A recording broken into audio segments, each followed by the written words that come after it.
Hello guys, magandang tanghali. Ayun, so meron tayo ditong Montero. So ginawa natin is yung EGR. Actually, kahapon ba yun? Oo nga. Yan, kahapon pinagawa kasi nakailaw yung kanyang check engine. Then in-scan is lumabas yung EGR. Then syempre, first step tayo. Hindi naman tayo pwedeng mag-jump.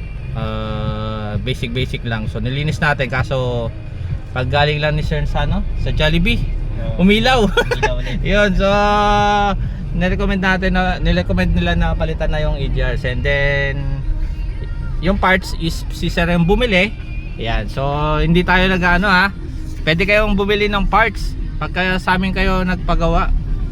Ayan, tayo, kung saan lang kayo makakatipid, doon tayo. Ayan.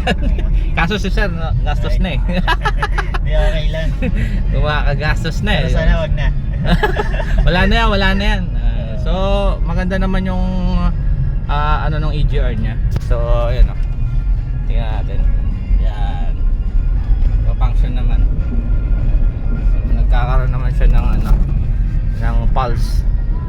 So nakaikot na kami na medyo malayo-layo, wala na. So sana yun na lang. Wala nang susunod na gastos. Mga gastos sana si Sir, malaki na. Di solid dito, solid.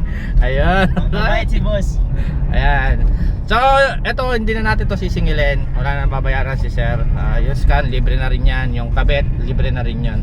So, hanggang dito na lang muna guys. At marami pa tayong gagawin sa shop. Hanggang dito na lang muna.